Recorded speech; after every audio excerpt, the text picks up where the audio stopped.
Hello everyone, my name is Zeenath KJ, founder and managing partner of Wings Training Solutions.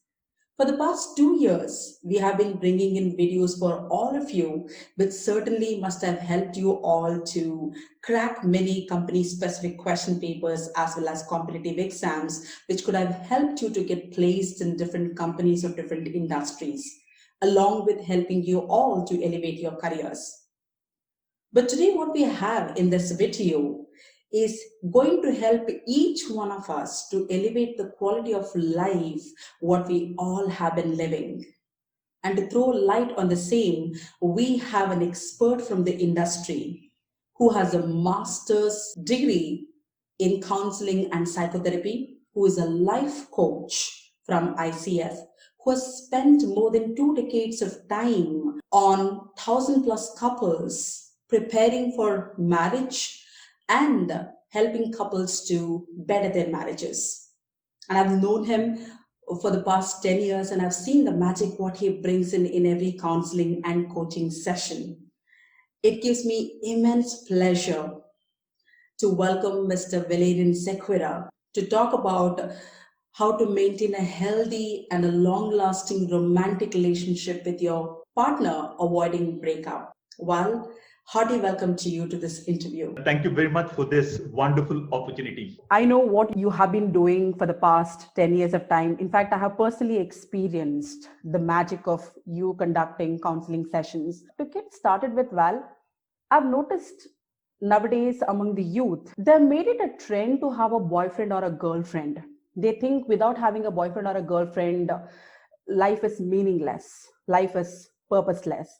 And they have this void feeling inside them that if I do not have a boyfriend or a girlfriend, it means, I'm not feeling complete inside.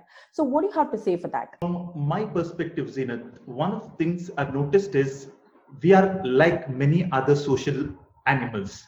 Like there are two types of animals that we have. One is solitary, the other one is the animals which live in groups. Now, these animals which live in groups, like dogs, like elephants, and of course, monkeys, or like us, human beings, we need somebody.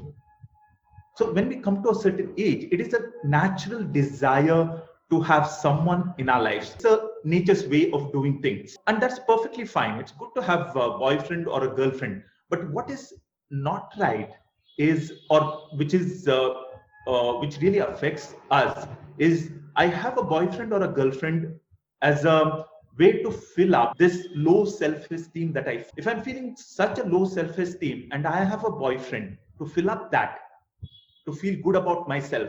Now, when that boyfriend does something or girlfriend does something, then I'm crashed. I'm down to the ground. So the first thing I got to work on is on my self-esteem, my confidence as a human being. Right. Now, the second second trend that I've seen that is quite dangerous is people having a breakup and within a week or 2 weeks or a month, they're into a new relationship. Now, what's happening over there is, again, you have such a low self-esteem that in order to fill that void, which was filled by somebody earlier, you get into one more relation without looking into that person, whether we like each other, nothing.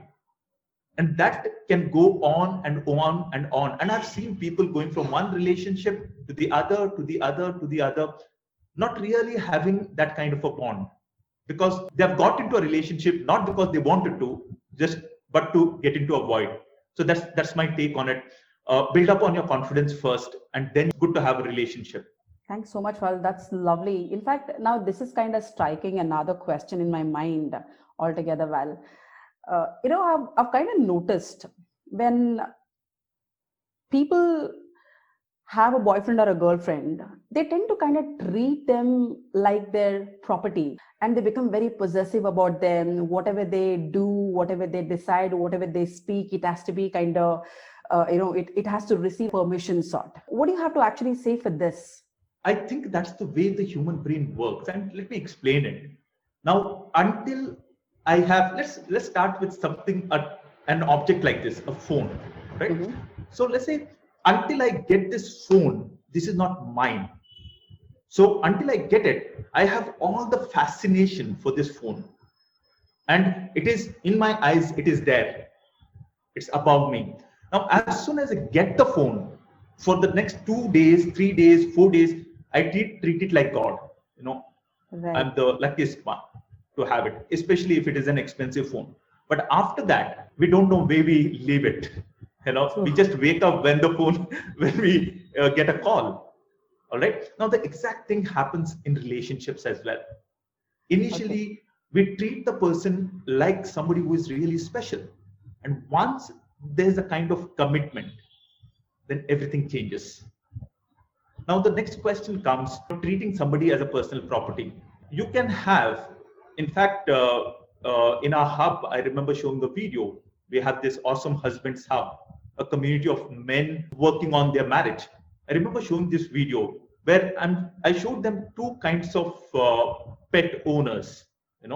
The first kind of pet owner is a person with a cage, Okay. and he has the bird in the cage.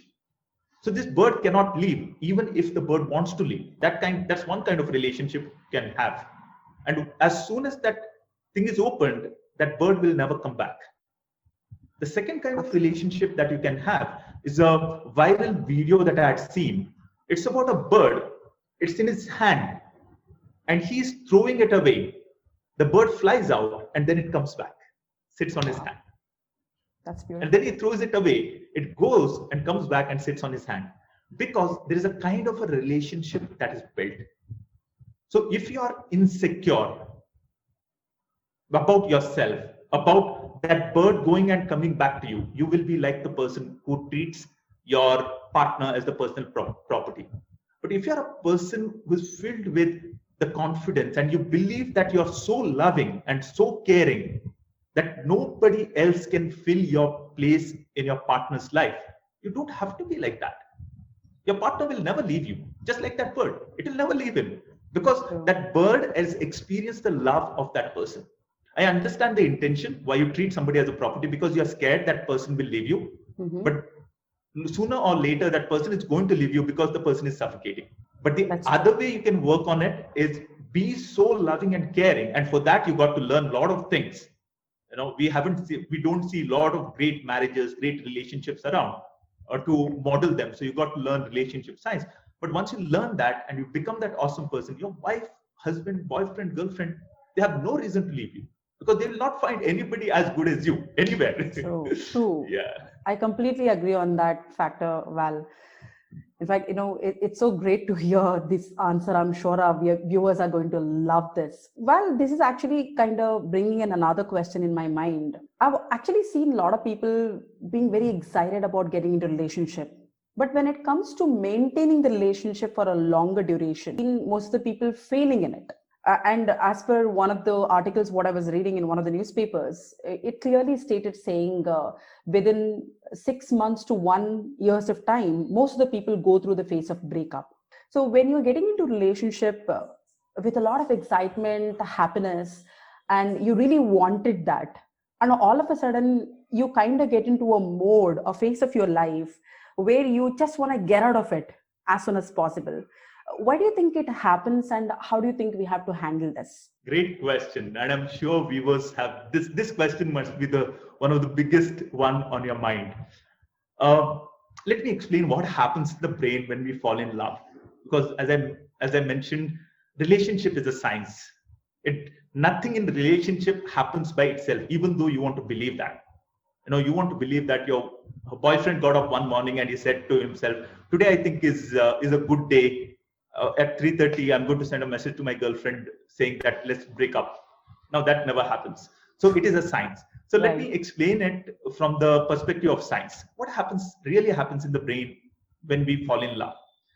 When we fall in love, what we call it as, it's not love, but it's infatuation, is basically our brain produces two chemicals called endorphins and dopamines. All right. And these Okay. are the same chemicals our brain produces if you have a smoke or a peg of whiskey. It's the same chemicals. All right. Okay. Now, just like the smoke, like the peg of whiskey, that effect lasts only for a certain time. Then that effect goes away. Correct? Right. Now, the Right. same with relationships. As you said, 2 months to 6 months. By 6 months, that effect of that dopamine and endorphins is gone away. So the first phase of relationship is called romance stage, and it lasts, according to researchers, it's somewhere between 2 months to 2 years of the relationship. True. Now, next part that comes in is called a power struggle stage. What's the power struggle stage? And this stage is there among all animals. And marriage is one of the unique relationship among all species in the 21st century. Why am I saying unique, and why is it only in the 21st century? Until the 21st century, the relationship between a man and a woman in a marriage was like this. Today, it is like this. So if you look at all the animals which are social animals, they have an hierarchy. It's like this. So even among human beings, it's a boss and the subordinate, dad and me. It's all like this. Me and my son. It's like this. Correct? Marriage is the only relationship like this. Now, what happens is this. After the romance stage is over, our brain wants to find out who is more powerful in this relationship. Now, this is a natural tendency. All animals have this. Among the animals, we have something called an alpha male. All right. So we want to find out who is more powerful. We just rescued an abandoned dog, and we are taking care of him. He's 2.5, 3 years old. And the first 3 months, he wanted to find out who is the boss in this house, he or us. Okay. All right. All right. So now that's a human tendency. Now, at this point, the problems come because we are trying to get this relationship like this, and it's not possible. Yeah. At this moment, we need the skills to have a unique relationship that we don't have. And that's why when the other person doesn't budge to us, or when we feel suppressed by the other person, we say enough is enough. We need to get out of it. And that's the reason, according to research, it's about 7 out of 10 marriages. It's even if you're talking about relationships, 7 out of 10 relationships never cross the next stage. That is called mature love or deep friendship. They end at what you mentioned, power struggle stage. That's very interesting to know. No, it's kind of I'm sitting and learning a lot of things for sure. Right. Well, this is kind of bringing in another question in my mind. I've seen in many relationships where partners are very abusive. They think slapping your partner or using any filthy language on your partner is kind of my right. I can do it because I own the person. What tips would you like to give it to our viewers to handle an abusive partner? The word abusive partner is a conclusion. If I'm sitting there and somebody is telling me exactly what you told me, I'm going to think that, wow, her partner is so abusive because he said so many things. My question to that person is, was it something like this? You had been really good to your partner, and at 4 o'clock, your partner said, I think 4 o'clock is a good time to abuse my partner. So that partner came to her and started abusing her, right. Okay, and slapping her, whatever. If that was the case, then I'll consider that person who slapped her or abused her as the abusive partner. Okay. That's my first take. So I'm so sorry, Val, I'm just interrupting. So you mean to say kind of an act which happens at the spur of the moment, not something which is planned? I'm coming to that. Okay. So that brings us to the second point. That is, so what really happened? What really happened is, in relationships, work on the third principle of Newton. Every action has equal and opposite reaction. So there was some action of yours that created the reaction in your partner. But when you're telling somebody, you cannot tell what your action is, not because you're trying to hide your faults. It is because your brain hides our own faults. It doesn't show where we are wrong. So if you ever have a fight with your boyfriend, you can clearly see how your partner is wrong. He's abusive, he's shouting, he's screaming, he slapped me. But if I ask you, was there anything that you do or did that created this, and you can't figure out? It's because our brain hides our mistakes.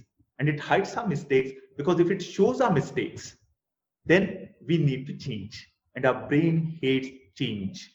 It loves to change other people so that it doesn't have to change itself. That's So are you saying that your partner is abusive? Then please look into yourself. Your partner is your reflection in the mirror.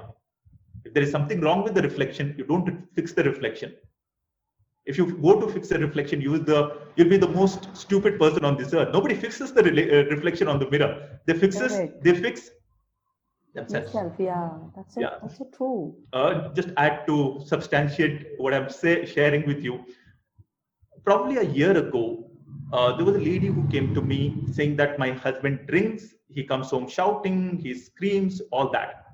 She went through the program. Earlier, I used to work with both men and women. Now I specialize only with men. She went through the program.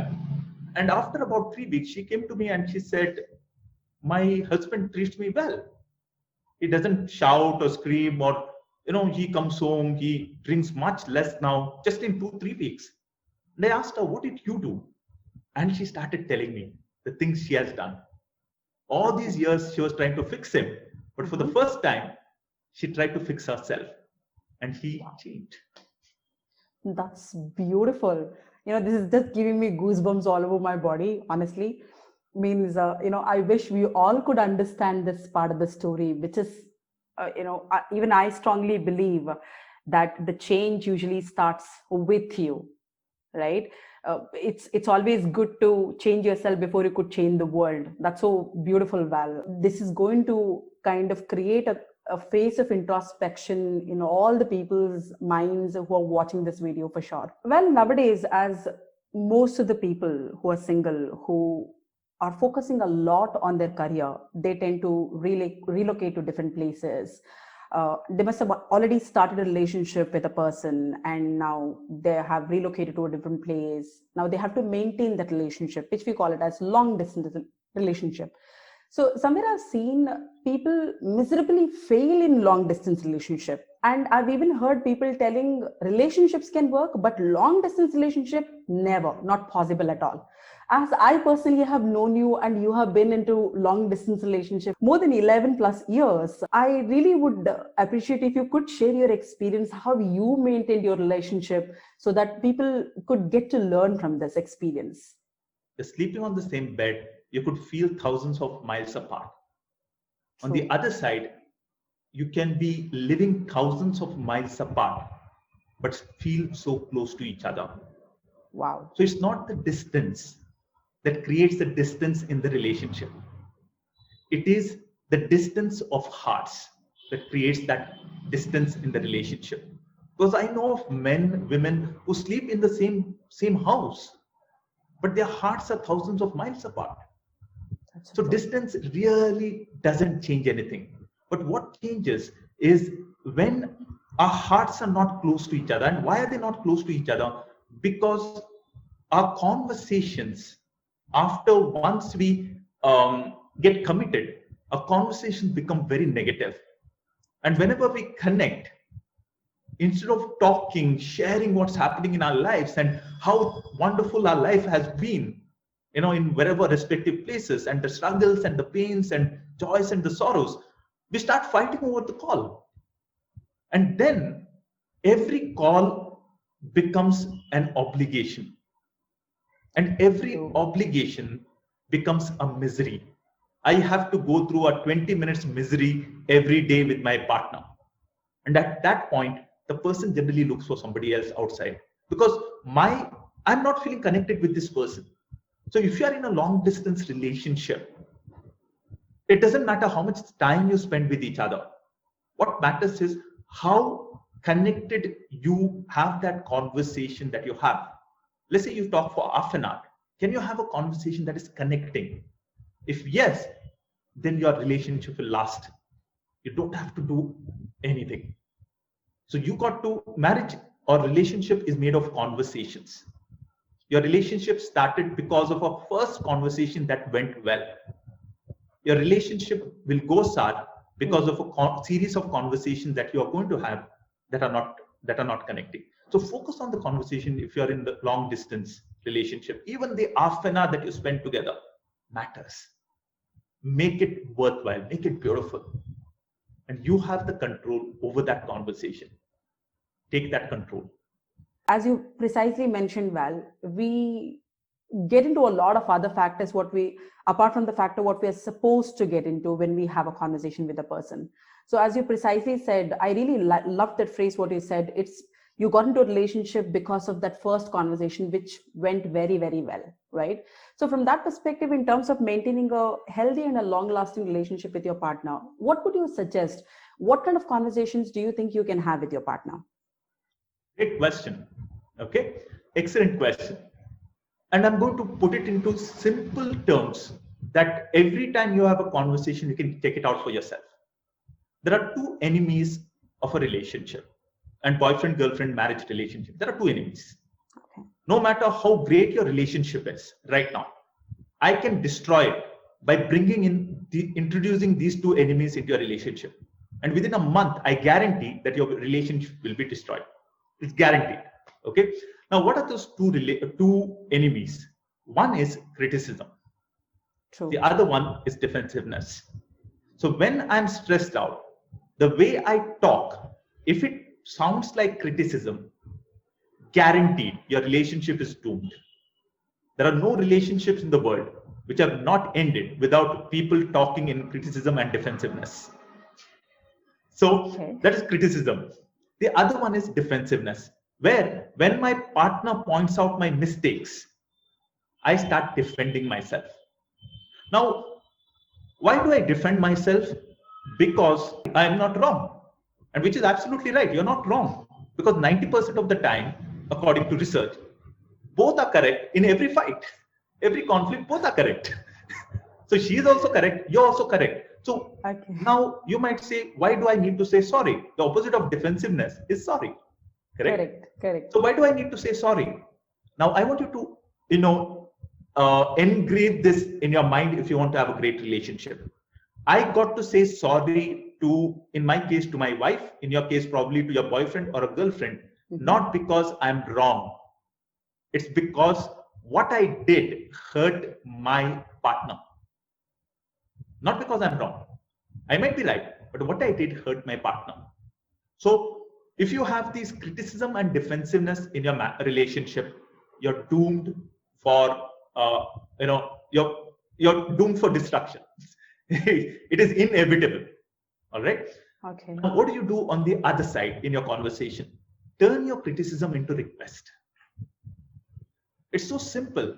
When your partner comes late, you can blast him without understanding his side of the story, or you can tell him what you felt inside.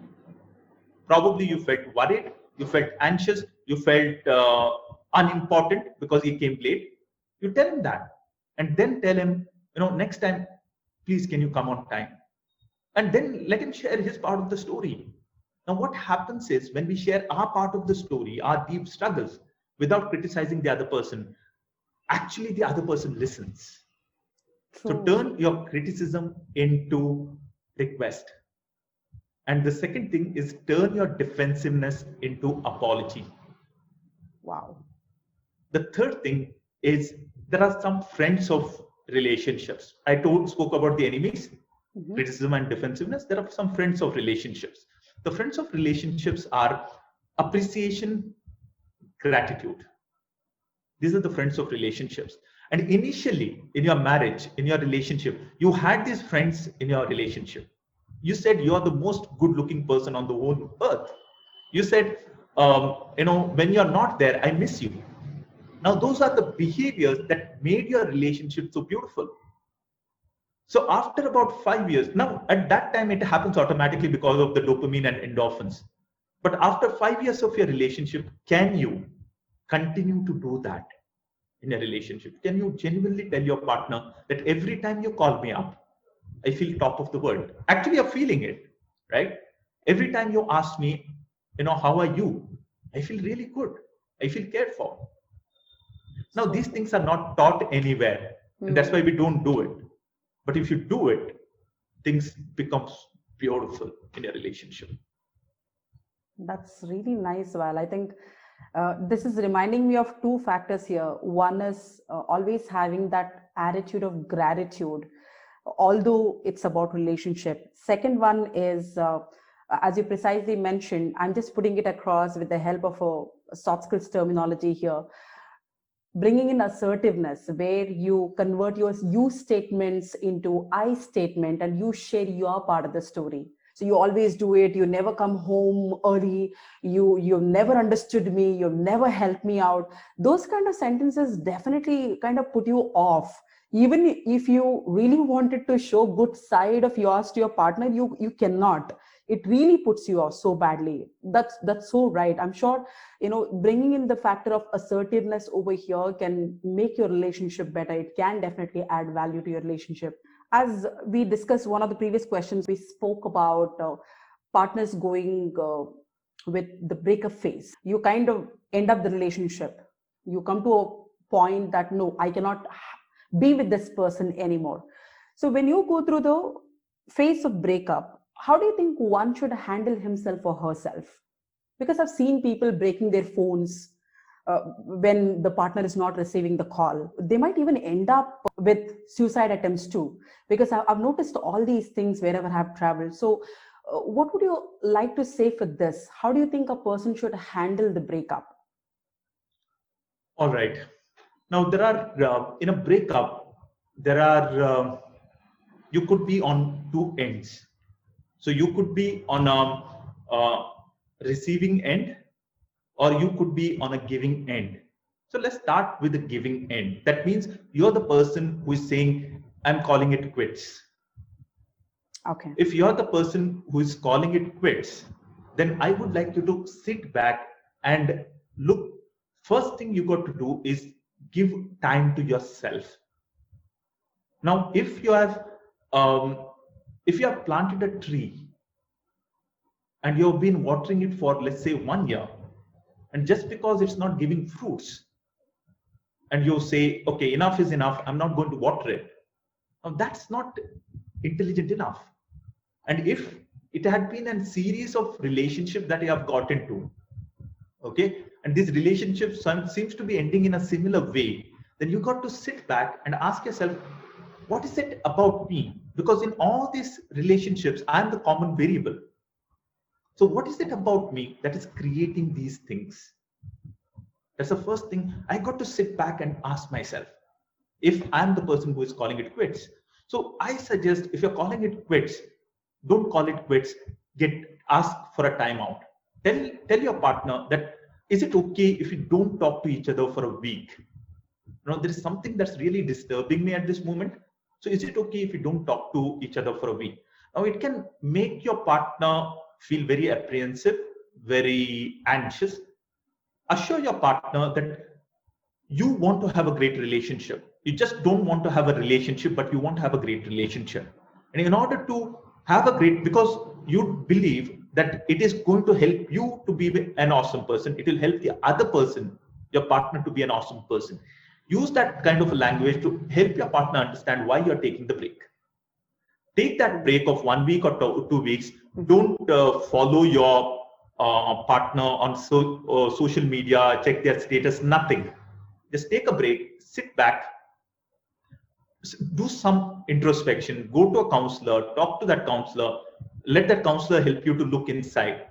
And then at the end of 2 weeks or 3 weeks, whatever time. So once you talk to the counselor, take that time, and at the end of it, in a nice way, tell that person. And that's the first thing. And in that 3 weeks, probably you would realize that it's nothing much about the other person, it's about you. Because as I said earlier, my wife, my boyfriend, my girlfriend is my reflection. Okay. Now, not being compatible is not a right reason to leave somebody, because you're not supposed to be compatible.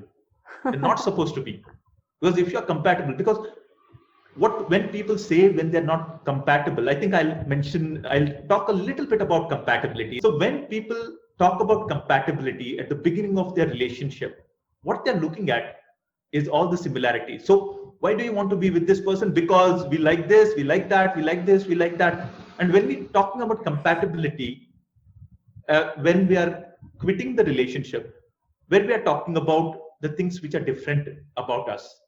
But the truth is, you got to be in a relationship. You got to marry somebody who is different than you.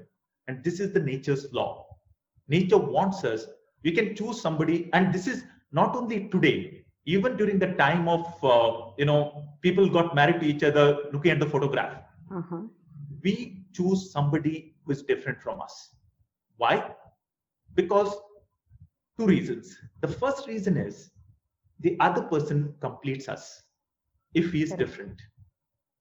In other words, if our relationship reaches the third level where there is mature friendship, I pick up the positive qualities of my spouse, which I don't have, and she picks up the positive qualities of me, which she doesn't have. Like in our relationship, I'm not the kind of person who can be assertive with people around. Now, probably we can be, and I have picked up that along the way, and now I feel that I can tell somebody, I can call a spade a spade.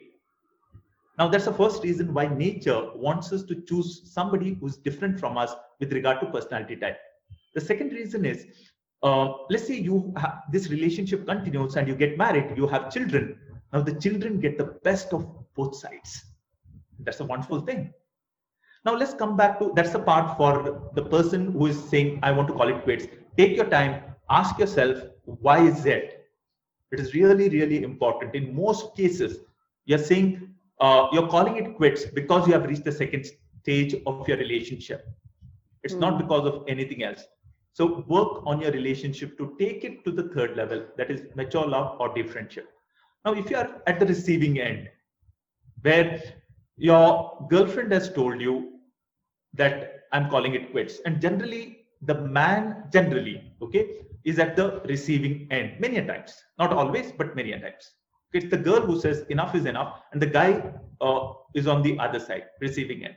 Now, if you are at the receiving end, some of the things you shouldn't do if you want your girlfriend to come back is, the first one is beg. The second one is be desperate. The third one is keep calling her up. Don't do it. Because even if she comes back after you begging, there are men I know that who fall on their wife's feet, beg them, please come back, I'll be the better person.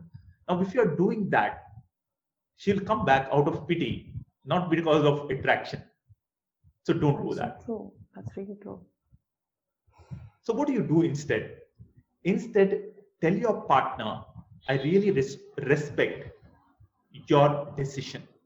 And your decision comes from your experience of me at this moment. Because decisions are made out of experiences. True. When your girlfriend said yes to you, to the commitment, she said yes to you because of her positive experiences with you. And at that time, she said that I'll be with you for the rest of my life because of her positive experiences. And today she's saying, I don't want to be with you ever, is not because she has made up her mind, it is written and done with. No, not at all. She is going to change her mind, provided that you change the experiences of you in our mind. She has left you because of the negative experiences. She'll come back because of the positive experiences you're going to create. But in order to create those experiences, you got to work on yourself. That's the only way. So go to a counselor, handle your depression. Talk to a counselor, handle your depression. The second thing is do exercise. Exercise is a very important thing. It's an antidote to depression, exercise. The third thing is your relationships with people around you. When there is a breakup, generally people treat their parents like dirt. Okay, and they take out all their anger on their parents. Don't do that. Because a relationship with your parents is an antidote to depression. Third thing. The fourth thing is look inwards. Understand yourself, understand what is happening, pick up a hobby that can help you. So what's your idea? All that you have to do is you have to become an attractive person to make a comeback. That's the only way to get your wife back or get your girlfriend back. To become an attractive person. And then once you become that takes time. Once you become that attractive person, show that attractive person to your wife or your girlfriend, and she'll feel a sense of confidence. Wow, my boyfriend has changed.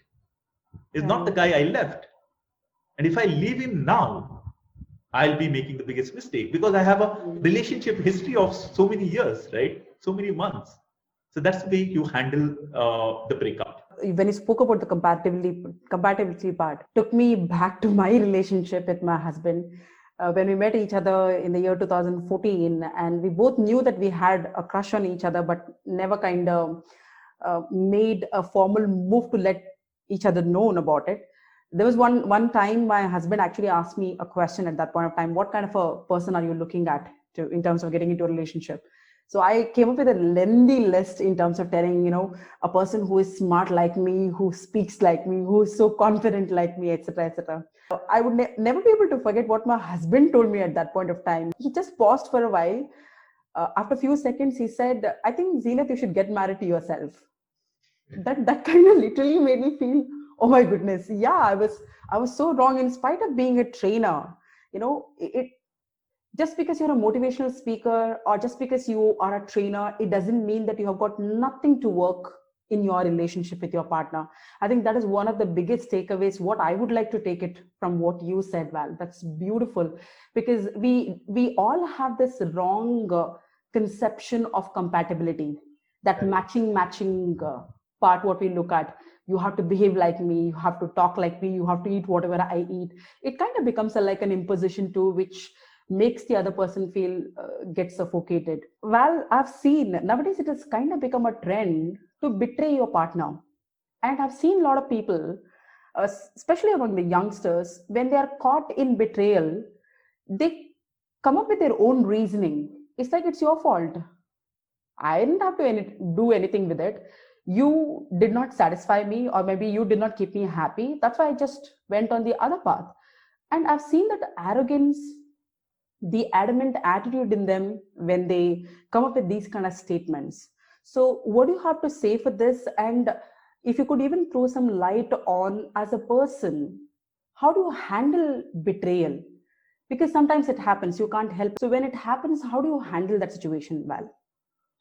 I got to need to clarify. When you say betrayal, you mean that, let's say I have a girlfriend, all right, and I get friendly with somebody else. Is that what you're saying? I'm talking about the complete betrayal part. You know what you're doing is absolutely wrong. Okay. See, there are two parts of the story, as you precisely mentioned, Val. One part is you're just getting friendly with another person. Okay. Maybe that could be healthy, that could be unhealthy. That's like a 50-50 situation. But what I'm talking about right now is, you are into relationship. You're not supposed to get into any kind of romantic relationship simultaneously with another person. In spite of that, intentionally you kind of tend to do it. And once you're caught by your partner, all you have to say is, it's all because of you. This happened because of you, as if you had nothing to do in whatever happened. Okay. You must have actually put your partner through hell altogether. In spite of that, you have that attitude. No, it's not me. I was not the problem. You were problematic. That's why I had to get into it. So what do you have to say for that? Let me start with asking the person who would ask me a question like this. Oh, somebody who's really going through a situation, okay, where their partner has betrayed them. That means that their partner is seriously into a relationship, romantic relationship with somebody else. Okay. The question for that person is this: what do you want? Do you want your partner to come back, or do you want your partner to leave? Okay. Now, if you want your partner to leave, you do whatever you want to. Okay. That's not a problem, because there is nothing much you have to do to make your partner leave you, because the goal is very important in everything that we do. So if you work keeping the goal in mind, then there are different paths to take. In other words, if you want to go to Bangalore from wherever you are, there's a separate road to it. But if you want to go to Bombay, there's a separate road to it. But by taking the road to Bombay, you cannot reach Bangalore. Absolutely. So you got to decide in your mind whether you want to reach Bangalore or Bombay. You got to ask in your mind whether you want to end this relationship or you want to nurture it. If you want to end it, go ahead. You don't have to listen to me. It's very easy. Go ahead. But if you want to nurture it, then here are certain things you got to know about betrayal, about all these things. The first thing is, it's never betrayal leads to a breakup of a relationship. It is breakup of a relationship leads to betrayal. Wow. It is because between me and my wife, the things are not going great. That leads to the betrayal. It's never the other way around. Right. That's the first thing I would like I would like that person to know. The second thing is, catching your wife or your husband red-handed is the worst thing you can do if you want your relationship back. It's the worst thing you can do if you want your relationship back. Because when you catch your husband or wife red-handed, there are two things which are going to happen. One, you're going to prove him that he is wrong. And when somebody proves us that he is wrong, what is he going to do? He's going to defend himself. And that's human nature. When we are criticized, we defend ourselves. Not because we are right or wrong. It's because it's the nature of all animals. You attack a dog, it will attack you back. Right? It's not because who is right and who is wrong. Right. So that's the first thing. The second thing is, by catching your partner red-handed, you are acknowledging the relationship he has with that person. You're saying, yeah, you're having that relationship with that person. So what do you do instead? Instead of doing that, you focus on your relationship with your partner. In the first place, what went wrong was your relationship with your partner. Then that other person came in. In your relationship, you started having, instead of having appreciation and gratitude, you started having criticism. And there was no appreciation and gratitude. You started having fights and arguments. And then when you went to the office, there was one more lady over there who said, your shirt looks very nice. You're such a wonderful man. Now, it's obvious for somebody to get attracted to somebody who appreciates than somebody who is critical, correct? True. So if you want to get your partner back, forget about his relationship with that person. Just forget about it. Instead, you work on your relationship with him. And when you work on your relationship with him, just ignoring the other relationship, not even mentioning it. When you work with your relationship with him, now what's going to happen is, he will feel love and care and understanding here. And obviously, if it's a relationship, obviously what is going through in that relationship is a romance stage with that person. And somewhere or the other, they are going to hit a power struggle stage. And when they hit a power struggle stage, you are there, and the person comes back. Now, what am I saying? Why am I saying all this? Provided that you want your partner back. If you want to prove that you are right, you're the perfect person, then don't follow my advice. This is not for you. But if you want your partner back and you believe that your relationship should work, this is the way to go about it. Focus on yourself, focus on the relationship. Make your relationship with your partner awesome. And then he'll feel that, why am I going there? How can I be so nasty to my partner when my partner is so loving to me? That person himself will realize the mistake.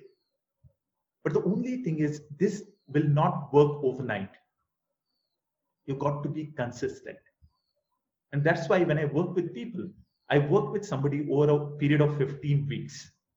Because if your marriage has gone bad in the last 19 years, and if you want me to fix it overnight, God, now that's not possible. That's not possible.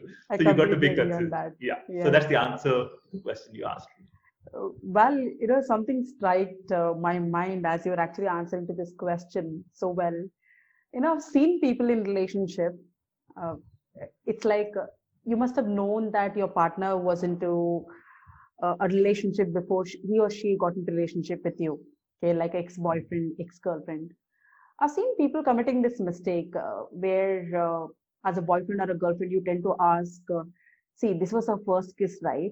how was your first kiss with your ex-boyfriend or ex-girlfriend? It is very embarrassing to kind of answer these kind of questions, but when your current partner is asking with a lot of enthusiasm and passion that how is it with that person, am I better, or could we do better? How do you think you actually handle this? I feel personally that this is really really embarrassing. You do not know, sometimes you kind of go to that phase of mum is the word, you don't know what to say. So how do you handle this? Tell your partner that I don't know what to say, because that's what you're feeling inside, right? And if you're feeling embarrassed, you tell your partner that I'm feeling embarrassed. Okay. Let your partner know. Okay. There is no technique in the world with communication unless, except sharing what you feel deep inside and letting your partner know that. And on the other side, there's no technique in listening to what your partner says about his deepest feelings. So tell your partner, this is what I'm feeling. And if the partner is respecting, and your partner will be, because you have a great relationship, the partner will say, yes, I'll not do that. But there are certain things I don't like my partner to do in the relationship. For example, even touching me in a certain way, forget about anything. I don't like to be touched on my head. Okay? And when I tell my partner that I don't like touching on my head, if he's loving and caring, he'll make a note of that. Okay, next time I'm not going to touch his head. Right? And it's the same out here. I don't like talking about my dad, let's say. So she makes a point that, okay, I'm not going to ask him questions about his dad. And it's the same out here. So that's how you go about. Okay, so what you're suggesting is to be like an open book, be frank, and let your partner know what exactly you're feeling. And again, using a lot of assertiveness, the I statement Absolutely. part, which is very important. Correct. That's lovely. Val, I think now this after all this entire wonderful conversation what we have had on how to maintain relationship, as a person who has spent more than 2 decades of time on different couples, what tips would you like to give it to our viewers, Val, in terms of maintaining a healthy and a long lasting relationship with his or her partner? In general, any tips? I really don't have a lot of tips to give you. One tip I have is this. I would like you to understand that relationship is a science. That's the first thing I would like you to understand. And relationship is researched for the last 50 years. When I'm talking about relationship, I'm talking about specifically romantic relationship. Make use of that. There are books available, there are courses available, learn stuff so that you get out of this mindset that all of us have, that when my partner does something, it's like she just got up in the morning to do that and I have nothing to do with it. So that you get out of that mindset, because as long as you're in that mindset, no matter which relationship you get into, you're going to kill it.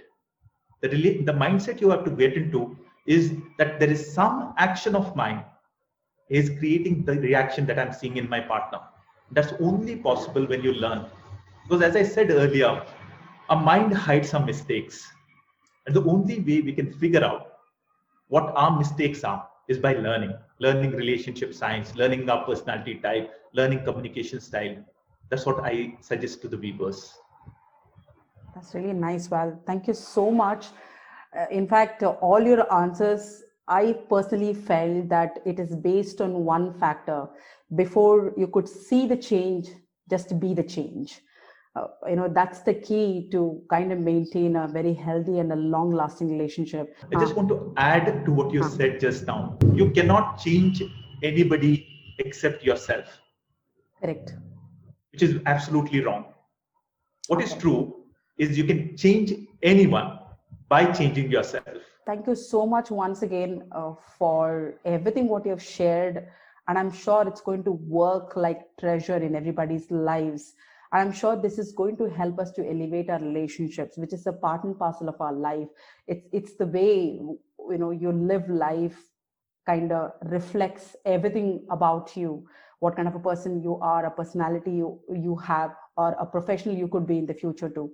So thank you so much once again, on behalf of Wings Training Solutions team, and personally as your friend, thanks a lot. I personally got to learn a lot of things. I'm sure this is going to help me a lot to have a wonderful relationship with my husband. Thanks a lot, Val. Thank you. Thank you, Zeenath, for this wonderful opportunity. All the very best to each one of you. Thank you. Thank you.